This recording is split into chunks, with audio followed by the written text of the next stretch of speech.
No vajadus saarte seaduse järel oli täiesti ilmne, kui Eesti vabaks sai. Et kogukonnad püsiksid ja taastuksid ja areneksid. Sest et nõukogude ajal nad järjest vähenesid ja vähenesid. Ja me tõime esile kaks põhjust.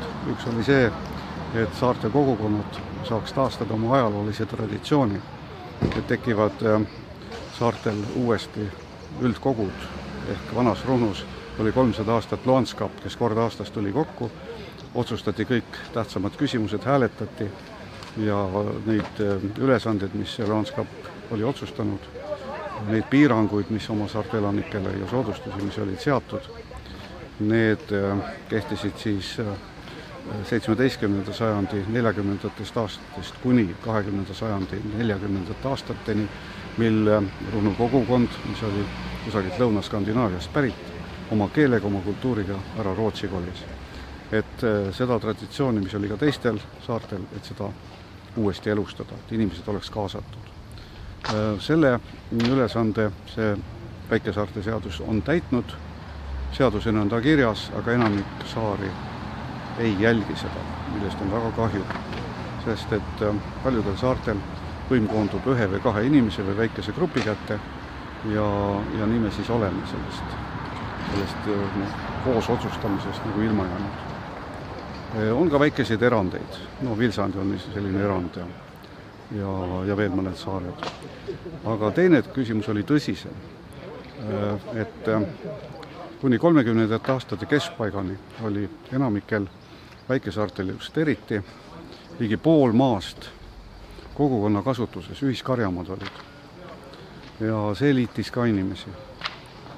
Ja meie eesmärk oli see, et erastamisega mitte kiirustada, vaadata, millised võimalused oleks anda saarte maad kasutusvaldusesse nendele, kes traditsioonilist eluviisi jätkavad, ehk tegelevad kalandusega, tegelevad põllumajandusega, karjakasvatusega ja käsitööga.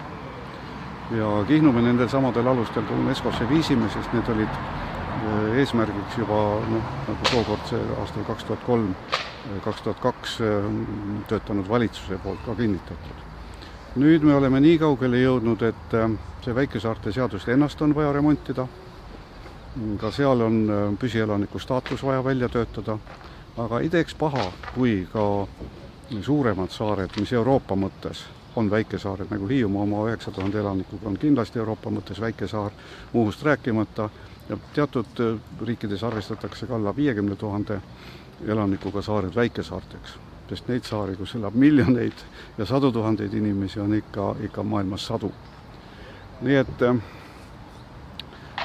et meie Eesti saarte kogu põhikirjas on üks paragrahv, mis ütleb, et töötame välja Eesti saarte seaduse, mis hõlmaks meist väikesaartest suuremaid saari, aga ka neid saari, mis on nüüd siis juurde tekkinud niinimetatud ühemehe saared ehk tuletorni saared. Sest Veeteede Amet on väga tublit tööd teinud, praktiliselt kõik tuletornid on läinud üle automaatikale, kõik tuletornivahid on lahti lastud, aga eriti pisikesematel saartel esinenud juhtumeid, kus lihtsalt vandaalitsetakse, lõhutakse lampe, lõhutakse arhitektuurse väärtusega tuletorne ja selleks, et säiliksid nii kultuuri kui ka loodusväärtused, eriti pisikestel saartel, selleks on ikkagi õige seda seadust ka allapoole laiendada ja lugeda kogukondadeks need saared, kus elab vähemalt üks või kaks inimest või üks perekond. Praegune seadus seda ei võimalda. Nii et